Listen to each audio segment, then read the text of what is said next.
This module will talk about unit peer leader roles and responsibilities. And as we enter into this module and talk about what's expected of you as a unit peer leader, I want every single one of you either watching in a classroom today, or if you're at a desk with a few of you, or maybe you're on your own watching this training module. But every single one of you brings a unique set of perspectives, of experiences, of ideas to your role as a unit peer leader.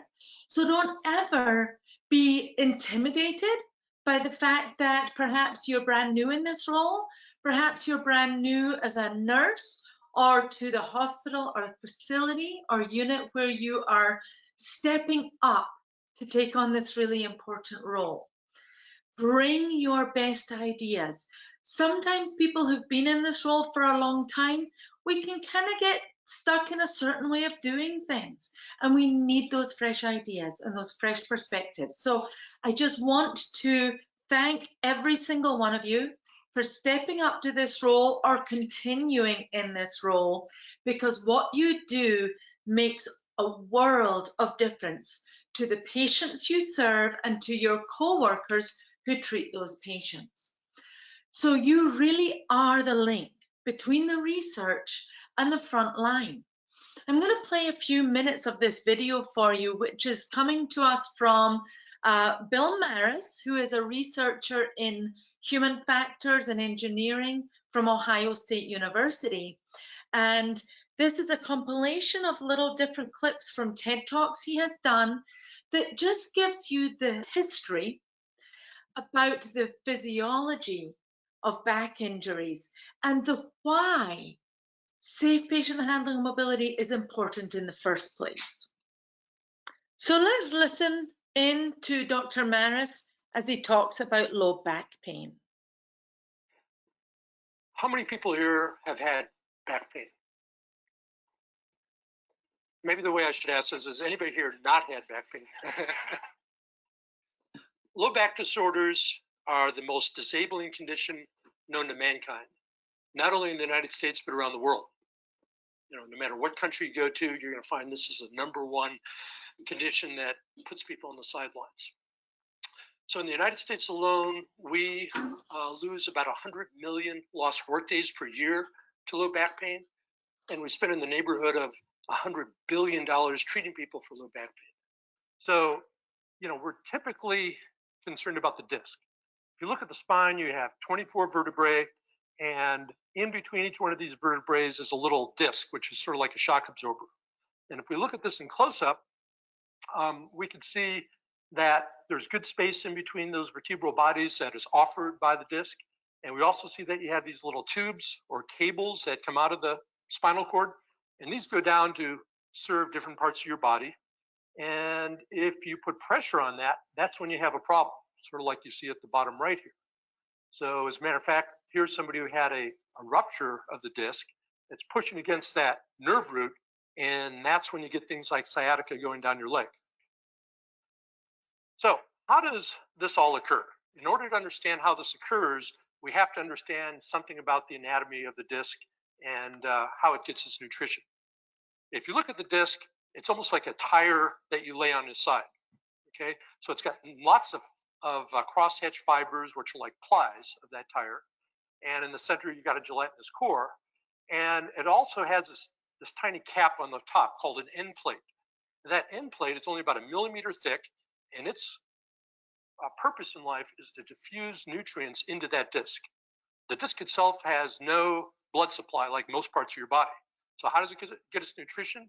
Well, it gets them from the vertebrae above and below, and basically what happens is these nutrients go through that end plate and nourish those fibers and make the disc happy. Now, we also get vertebral end plates. How many people here have had a vertebral end plate microfracture? Okay. How many people here have ever lifted anything heavy? Okay, you've probably had a vertebral end plate microfracture, but you just don't know it because we don't have any nerve sensors or what we call nociceptors in that part of the body. And it's okay if you get one of those, it'll heal. But what if your job requires you to get lots of these things? Well, these things will heal, but they heal in the form of scar tissue. And one of the things we know about scar tissue is it's thicker and denser than most other types of tissues in the body. And so what do you think happens to those nutrients when they try and pass through this end plate? Well, some of them make it through, some of them don't.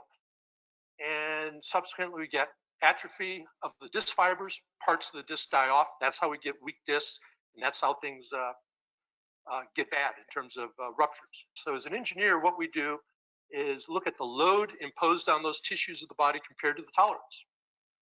And so here's typically the way to look at things. Here's the tolerance of a tissue. Here's the load of a tissue. And if the load exceeds that tolerance, then you're going to feel pain. So what we try and do is design jobs so those loads are well below there. An ounce of prevention is worth a pound of cure, whatever that means. But we know if you just invest a little bit of money into doing the proper things in terms of ergonomics, like using the right workplace setup, using the right, understanding the risk factors and doing something about them, you can avoid 10, 20, 30, 40, 50 times that cost in terms of trying to treat people. Because the one thing we know is it's really, really hard to treat people for back injuries once they occur, especially if they involve the more serious injuries to the disc. The biggest factor in determining how to prevent injuries in the workplace is really all about recognizing where the risk is. It's not really that last effort that you put forth that caused the injury. It may have been the previous 1,000 times you did that led up to that final event. The prevailing attitude in a lot of industry is, well, I'll just work my way through it and I'm strong enough where it won't hurt me. But that's because you can't feel it. If you look at the construction of the disc, you have very few nerve endings in the disc that let you perceive the pain. And so when you're doing damage, you don't know it. And then once you do enough damage where the disc starts to bulge or starts to rupture, and you push against other tissues that are surrounding that, then you feel it. And that's why it feels to you like it happened all of a sudden, when it's really that was the straw that broke the camel's back. And if you understand when you're doing damage, when you're doing that work, then you can do something about it. We're taking the science, which we realize that the people who are actually going to use this information may not understand what we did or why we did it, and they really don't have to. But if we can present it in a way that shows them, here's how you apply it, that's when you get the win. Because they're the boots on the ground. Those are the people who are really out there saving people from back injuries every day. What Dr. Maris is sharing here is what's going on with every one of our backs when we lift and move and handle patients manually. And those microfractures, as he said, our backs will heal, but we stop getting nutrition to the disc. And that's why very often people throw their back out sneezing, or picking up a Kleenex from the floor, or picking up their baby out of a car seat. So if you have people who are resistant to using equipment, this is one of the tools that you can have in your toolbox as a unit peer leader. And it's not about you must use equipment because that's what our policy says. If we can approach this with, we care about your back, we care about you, we need to care about each other. And in order to care for each other, we want our backs to leave at the end of the day the same condition that they arrived when we got to work that morning, or to leave in the morning the same way as our backs got to work in the evening hour. So that's really the message with the anatomy and the physiology. And if you can understand that, that's going to help you get one more tool in your toolbox. This is a quote that was from Bob Prozin and your co-worker as well, Susan Wyatt at the Phoenix VA. This is one of the quotes that she uses at the beginning of the day. It's all about possibilities. But at the end of the day, it's about results. It's about what did we actually do. We can have the best of intentions, but it's our actions that make a difference. So what I'd like you to do for a moment here, again, whether you're in a large group, whether you're watching this by yourself, just take a moment, pause the video, think about what it is about being a unit peer leader that you either enjoy, or what is it that you're excited about? What motivates you to step up and be a unit peer leader? Because let's be honest, it's not always easy, right? There are challenges, there are difficulties. But what is it that drives you? Because whatever it is, I recommend you take a sticky note and you put it on your computer, put it in your workspace, wherever you are likely to see it.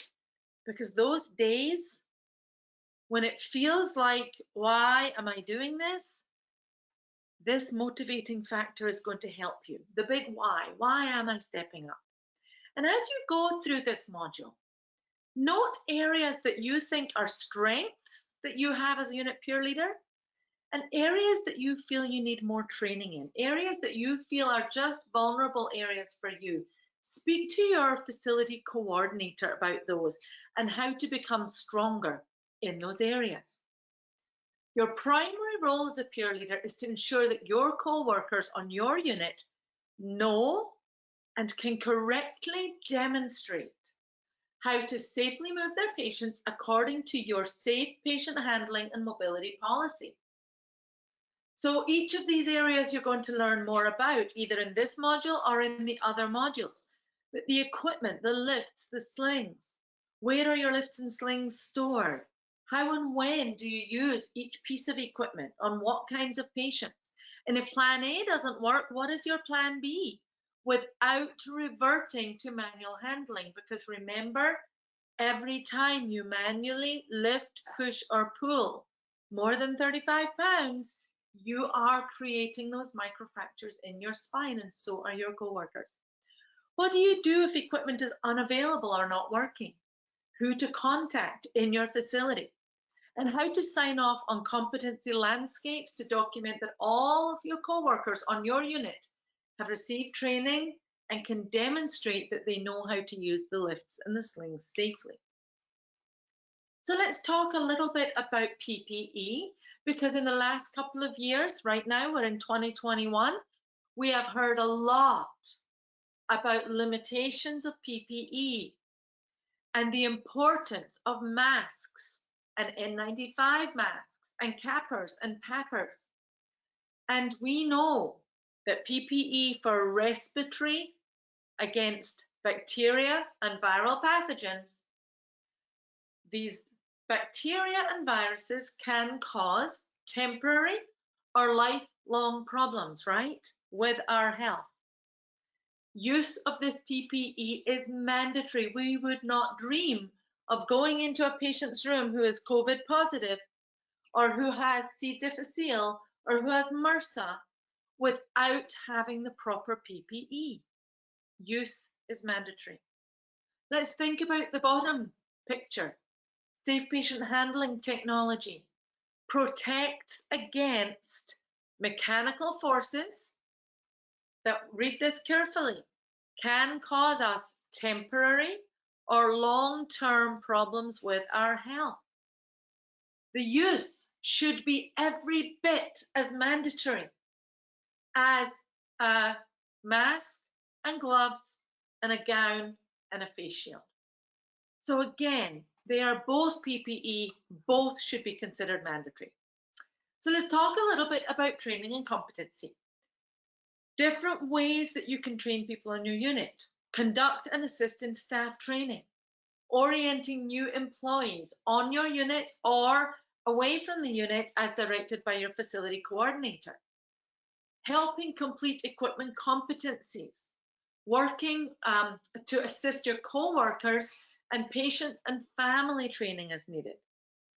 Also speak to your unit managers and your unit-based educators or your clinical nurse leaders to know when there are new staff on your unit and how you can work with those educators and unit managers to capture everybody, not just when they're new to your unit, but throughout the course of their employment. If you see a new face, get to know them. Ensure that they have their safe patient handling mobility competencies for your unit. Don't ever assume that just because they work in the same hospital, they know all the equipment that's on your unit. Other units might not have the same equipment that you have. They may not be stored in the same places. This is an example of a competency landscape. This may be what you use, or you may have something different. But make sure you know what your equipment is and how your unit checks competencies for the staff, so that you can fulfill this part of your role as a unit peer leader. Owning your zone. This is probably one of the most important things as a unit peer leader. You are the champion for safety for your co-workers and their patients as it relates to handling and moving.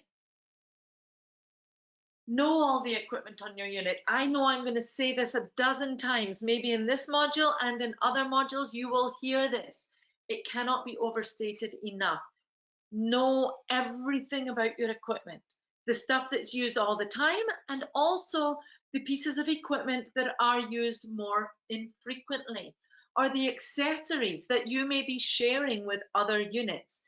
Know where you can get those, know how to use them, and make sure they're always working. Stay up to date on safe patient handling and help your co-workers stay up to date as well. Now, I deliberately said safe patient handling because I want to take the M and add that so that it's not just SPHM. Safe patient handling, mobility. The mobility piece is so very important. And it's important that you know how to mobilize your patients passively without them participating, but also know how to use the equipment actively. The other modules that are going to be available to you include knowing the equipment and how to build mobility in to daily nursing care using the equipment. So you'll learn more about this in some of the other modules. Help your co-workers be successful through using equipment during training and monitoring use. But use equipment. Ensure they are using equipment. Model safe behavior all the time, because others are looking up to you to see what does the champion do, because they will follow you. They'll follow your actions much more than they will follow your words, right? I don't know how many of you are parents, but certainly I have three, one who's out of the teenage years, one who's just left teenage years, and one who's just entering teenage years. And do what I say, not what I do, doesn't work. And neither does it work with safety. We really have to be modeling that behavior that we want our co-workers to use. Ask your facility coordinator with input about new equipment, or assist them with input about new equipment, problem solving and safety huddles, and then communicate and network with your other unit peer leaders in your unit and outside of your unit so that you can help each other. Some may have found great solutions to things that you're struggling with, and you may be able to help others with things they are struggling with that you have found solutions to. So I'm going to share this little story with you, and it's titled, Whose Job Is It Anyway? And you may be able to relate to this. It's a story about 4 people named everybody, somebody, anybody, and nobody. There was an important job to be done, and everybody was sure that somebody would do it. Anybody could have done it, but nobody did it. Somebody got angry about that because it was everybody's job. Everybody thought anybody could do it, but nobody realized that everybody wouldn't do it. It ended up that everybody blamed somebody when nobody did what anybody could have done. Right? So are you still with me here? The bottom line from this story is designate specific tasks. Make sure if you have somebody that needs to charge the batteries, tell them that that is their job. Don't assume ever that somebody will do something, because chances are somebody will think somebody else is going to do it and nobody will do it. So again, be specific, Designate the tasks. It should not be your job as a unit peer leader to do everything on your unit. Enlist the help of your techs, your nurse aides, your RNs, your educators, the unit managers. We are one team, and no one person can do this alone. So engage the team, embrace the team. Being a unit champion, you are the motivator, the cheerleader. Lead by example, live the vision. Encourage your co-workers and provide immediate feedback. Let people know when they've done something right. So often, we always jump on people when they don't do things right. And you may feel this in your role, that people notice when you don't do something, but man, it's nice to be recognized when you do get things right. So be cognizant of that as a unit peer leader.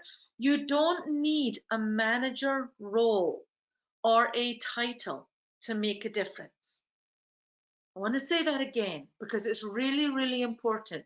You have stepped up to be a unit peer leader. You have already shown by that action that you care. Caring and being prepared to step up and help is so much more important than a title. So don't wait for a title. Be that champion, be that motivator, be that cheerleader, and give people feedback. Demonstrate and practice best practice all the time. Talk with your co-workers to understand what's stopping them from using safe patient handling and mobility. Ask them and really listen. One of the other modules is on crucial conversations, and that gets into a lot more detail about some scripting ideas and how conflicts are set up and how to de-escalate them quickly and how to engage in that conflict to help it be a positive thing and not a negative thing. People want to do well, but they can be easily discouraged. Be persistent for the right, safe way to care for your patients. Doing it safely is the right way. It's just finding that energy, that persistence to keep that message going. So a quick knowledge check. As a unit peer leader, you should be the one doing everything on your unit to make sure the equipment is always working and where it's supposed to be. Is that true or false? Check which one you think it is, and that is false. Hopefully that's what you either wrote down or were thinking because you want to engage the whole team. Let's try another one. You see a new person on your unit. You correctly think, oh, they're probably only here for a couple of shifts. I don't need to do any safe patient handling mobility training with them. Or B, they've probably got trained in another unit, so I don't have to do it. Or C, I should check with them to make sure they know how to use all equipment on this unit. Or D, it's a unit-based educator's job or the clinical nurse leader's job to train them. I don't have time today. Hopefully, all of you were thinking C, that it is your job to check and make sure that they know all the equipment on this unit, on your unit. So let's move on to equipment. You will learn more about specific uses of equipment in the equipment module, but again, know what you have, know where it's stored, know how to check the batteries, how to charge the batteries. Make sure that the equipment is stored in the same place as the battery chargers are. And if it's not, talk to your biomed, talk to your facility coordinator to see if you can either get the equipment moved or the battery chargers moved so that you always have the charger right next to the lips. Make sure you know your slings, the types, the quantities, the conditions, the inventory, where to order them from. Provide expertise on use of safe patient handling and mobility to assist with care planning, including fall prevention, mobility screening, pressure injury prevention, including safe, dignified care for patients of size. Know the process for daily inspections and preventive maintenance and who to call for service. If you don't know this right now, make it a point, an action plan, write it down. Find out who I need to call if there's something not working. Provide input to your facility coordinator if equipment is not functioning or not available. And for new equipment, if you see anything new, or you've been to a conference, or you've watched a webinar and you see something, provide that input to your facility coordinator. Attend your unit peer leader meetings. Networking and support is really, really important as a unit peer leader, because people can get burned out.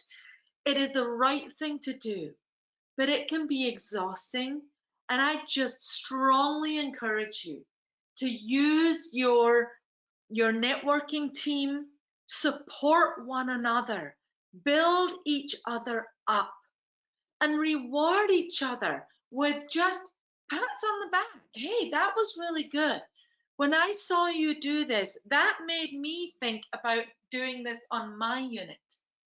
When I saw how you worked with your coworker, how you taught them how to do that, you had some really good things, the way you put things, the way you said it in a really easy to understand way. Can I use your words? You can help each other and be specific, because that really, really helps to keep us motivated and to keep building the motivation. Network with other unit peer leaders, attend your conference calls, communicate about changes and about the status of safe patient handling and mobility on your unit. Share best practices. Present training in a way that makes it attractive, easy, obvious, and satisfying. We talked about giving feedback. Celebrate your successes. Put posters on the wall. Put things in newsletters. Reinforce positive changes frequently. And then be persistent.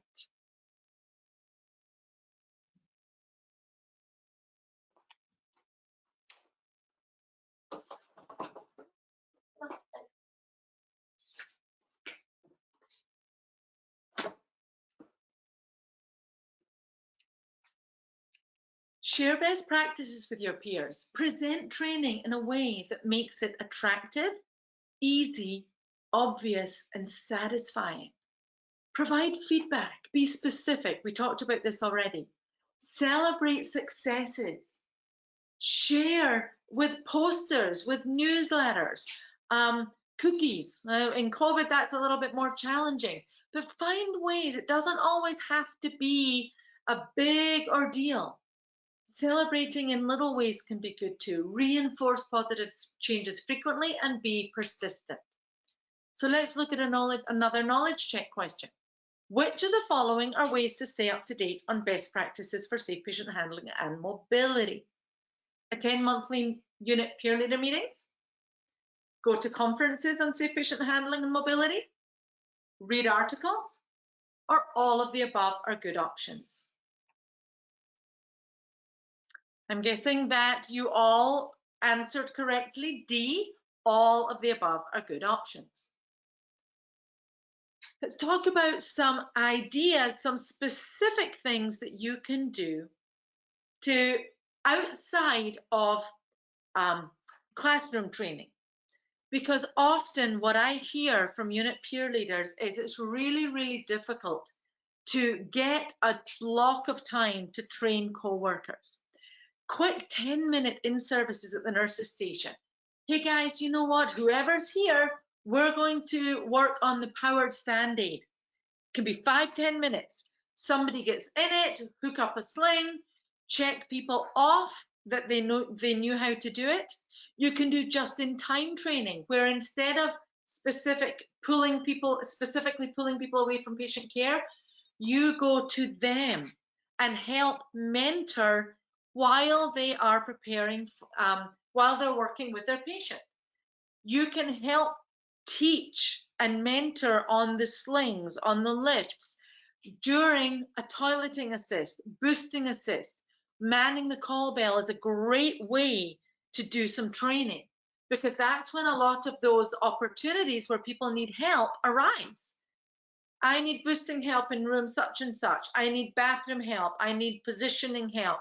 I need help very often means a physical assistance. So that's a way that you really can be effective in a short period of time in reaching a lot of people on your unit. Monthly unit meetings, formal educational events, skills days, and then upon request from your facility coordinator. I want now to just switch gears a little bit and think about your role as a trainer and teacher, being a unit peer leader. And look at these positive and negative traits. We've all had educators who inspire us and those who bore us to death, right? Consider those you recognize in yourself, both the positive and the negative traits. Think about the traits of people who you think of as great educators. Are they passionate about their subject? Are they dynamic, knowledgeable? Are they positive? Do they come across as being enthusiastic? Do they vary their voice inflection? Or are they monotone? Are they interesting? Is it easy to listen to them? Do they receive and are they responsive to questions? Do they actively listen when you ask a question? Do they use terms that are understandable? Are they articulate or do they mumble? Do they make learning relevant to you? And do they make learning fun? You can then take all those traits and the negative ones too. You've probably read them as fast as I've read the positive ones. Write down a couple that you identify in yourself, both the positive and the negative. Positive, you keep pushing and working on those. The negative ones, make a plan to see if you can improve on those skills. So this is what we just did. Identify one strength you have as a teacher and one area where you can improve. And write down one thing as a unit peer leader that you can do to help your co-workers stay up to date on equipment, thinking back over the last few slides. Next, one of the other responsibilities you have is implementing and sustaining the program, knowing the process, right? So this little girl, we have a process, who knew? Know your laundering processes, PMs, annual training, audits, injury reports, safety huddles. Again, we've said this frequently, attend those monthly unit peer leader meetings. This is where you can really work through any new processes, make suggestions. If you see an opportunity, remember we said at the very beginning, you bring fresh ideas.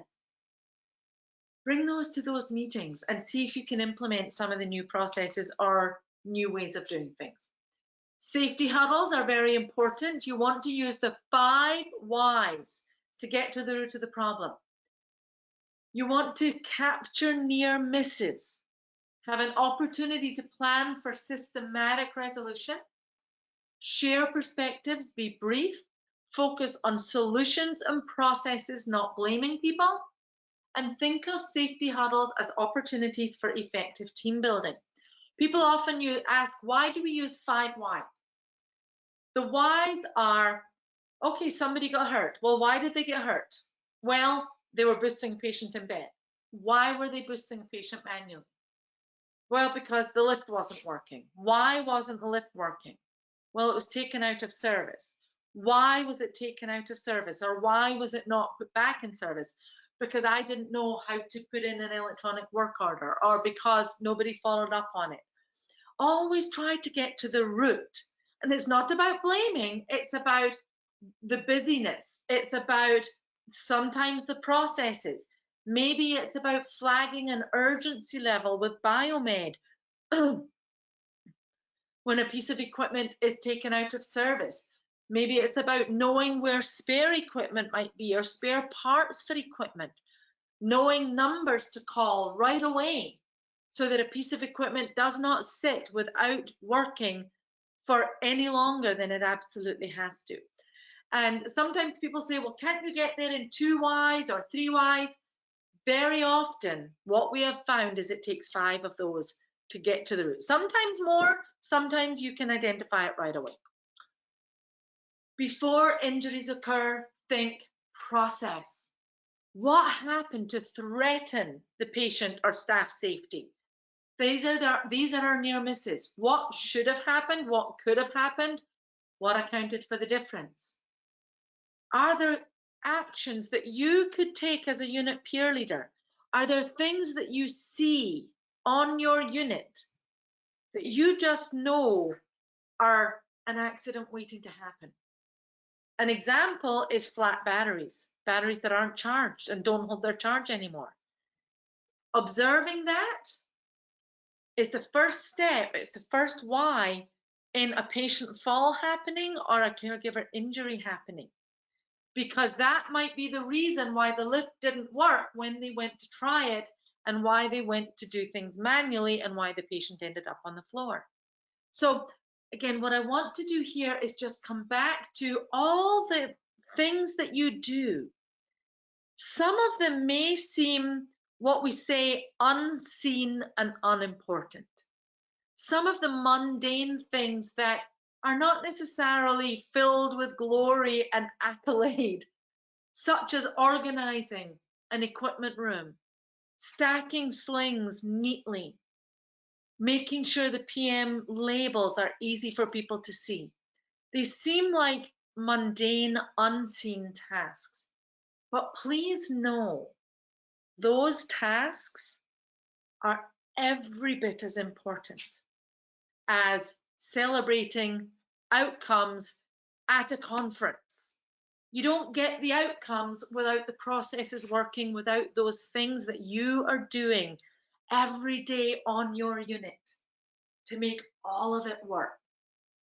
So be encouraged, stick with the mundane, be persistent in your processes, figure out what's not working, and if you don't know the answer, speak to other unit peer leaders, network, work with your unit manager, work with your educators, work with your facility coordinator. You have this amazing team. Get everybody together. So this is an example of a safety huddle guide. There are many different examples, but this is just one. Examples of near misses, we've already talked about this. I'll give you a moment to read this slide, but failure to use lifts, manual lifting, slings or lifts are not in good condition, failure to ensure work orders are placed, batteries aren't charged, unavailable slings, failure to check the slings first time and every time before using them. So one more knowledge check here. All of the following should occur during a safety huddle, except ask 2 whys to get to the root of the problem. Discuss the potential harm to the patient or caregiver. Discuss potential solutions.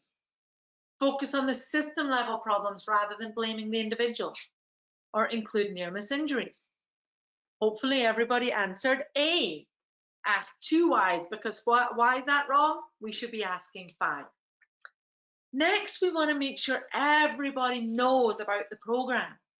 If they don't, or if there's a lot of turnover of staff, think about posters, badge buddies, signage, reports, successes, newsletters. Keep the message going.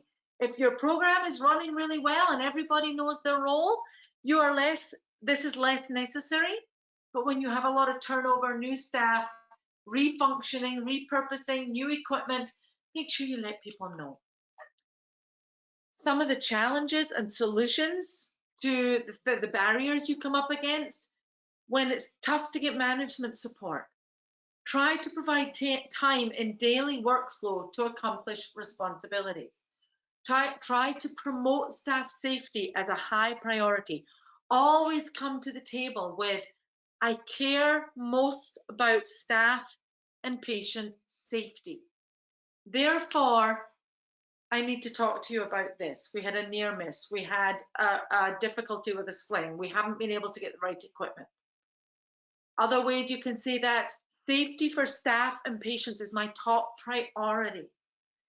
Please, can we address this problem? When can we talk about this? Engagement. Again, this is another question. Safety for staff and caregivers, or safety for staff and patients, is the most important thing. This is what we're learning in HRO. It's really important for me to be able to attend meetings so that I can fulfill my role to keep everybody safe. Teamwork, work together. We've talked about that a lot already.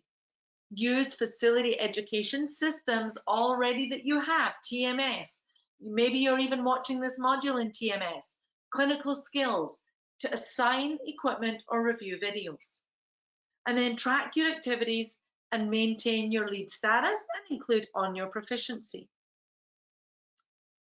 I'm going to keep coming back throughout the modules to just reflecting on your strengths and where you think you need more training. Because the conversation does not end after you watch this module or the series of modules. Follow up with your facility coordinator. Let them know so that you really can be successful in your role as a unit peer leader. So Safe Patient Handling Mobility Program success requires both a skilled facility coordinator and unit peer leader participation. Your facility coordinator is responsible for coordinating and monitoring the program in collaboration with other necessary departments and is a liaison between the unit peer leader and the national program. Unit peer leaders are the liaison between the facility coordinator and your unit. So you know your unit better than the facility coordinator does. You know the personalities, the unique dynamics, the culture on your unit, storage issues, staffing issues, patient acuity, the kinds of patients you struggle with. You know that better than your facility coordinator. So this is where you can help them understand what's needed on your unit. And then both are critical to your program success. Both may represent multiple departments, and both are required to achieve culture change and program sustainability. So superheroes serving our superheroes, this is what you are. You are the superheroes serving our superheroes who have served. And one of the signs that I have seen in many of your veteran facilities is you will see the cost of freedom here. Let that sink in. I know that you live it every day in the VA. But this is our chance to give back. You truly are superheroes. And we're going to talk about some of our most loved superheroes and the traits that they exude and how you exude those traits as unit peer leaders. You are Superman. The unit peer leader character traits, loyalty, and the duty to defend the good of humanity. Safe patient handling mobility truly is for the good of humanity. If there's evidence for effectiveness, consider specifically the humanitarian good you are doing. And remind yourself often. Look at each other. If you're in the room right now with somebody else, look at another unit peer leader and say, you are Superman, you are Superwoman. If you're watching by yourself, look in the mirror, look at your phone. Tell yourself, because you truly are. I know that seems a little cheesy, but encouragement is so important. You are Batman or Batwoman. The traits, perseverance, and identity. The identity of the person leading the program is less important than the cause or the mission. The cause or the mission is safety. Make sure that that is what is projected and not the identity of Margaret or whoever is leading a program. Describe ways you can ensure that the mission of Safe Patient Handling and Mobility is the identity of the program rather than the leader. And in what ways can you communicate this with your staff? You are Wonder Woman, Wonder Man. Character traits, truth. Sometimes the truth hurts, right? Discuss examples in a two-way street, sharing truth about safe patient handling and mobility. And what staff may share with you, ask them for honest feedback. That can be really, really hard, but be prepared. This is a skill in and of itself that you can work on. Be prepared for them to share. Hey, Margaret, sometimes you are just too overbearing, and I find your energy just too much. Can you kind of scale it down a bit? That's okay. Sometimes our strengths are also a challenge for us in this leadership role. Hey, when you're doing training, can you explain it better? I didn't understand how you were explaining that. It was over my head. As a unit peer leader, take that on board and say, okay, how can I explain it better?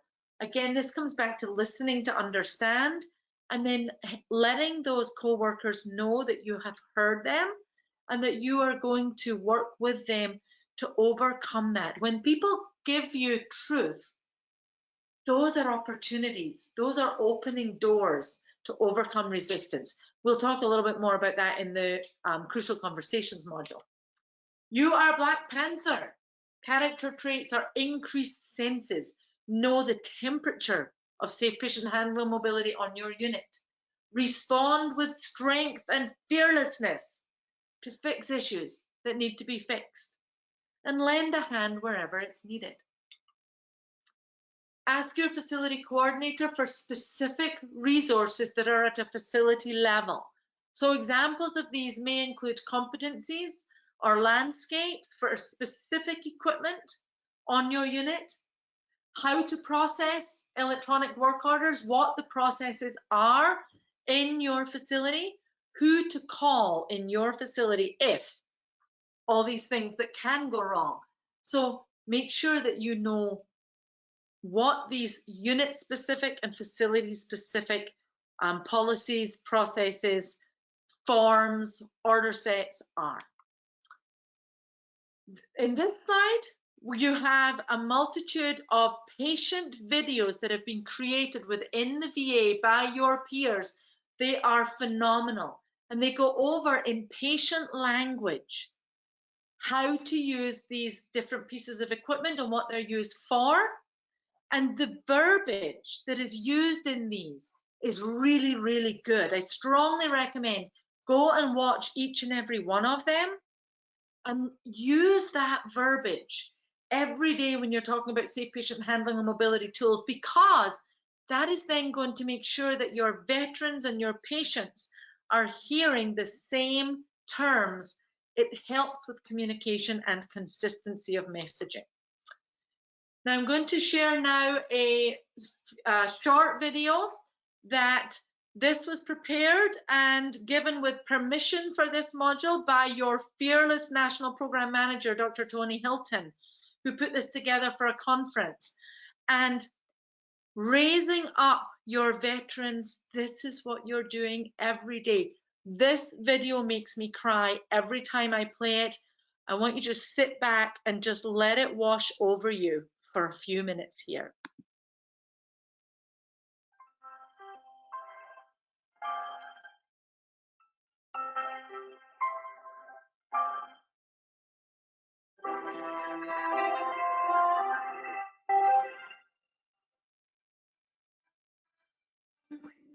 In town, and all my soul so weary, and troubles come, and my heart's burnt empty.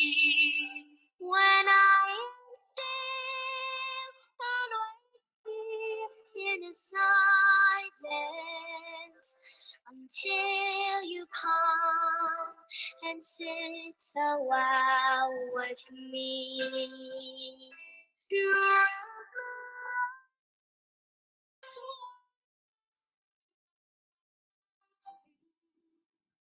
you raise me to a stormy seas. I am strong when I am on your shoulder. You raise me up to all that I can be.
When I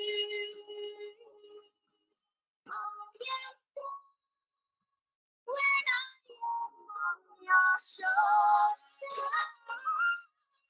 where's beyond you more than I can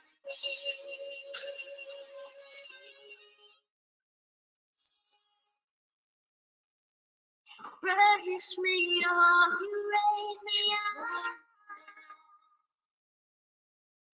I can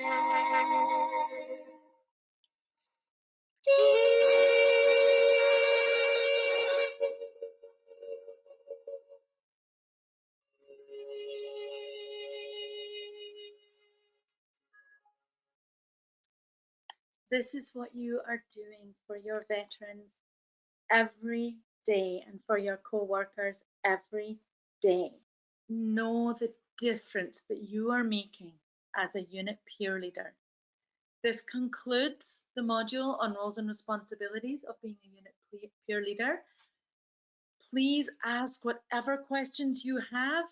If you are watching this virtually, email your facility coordinator, get your questions answered, and thank you for everything that you do as a unit peer leader.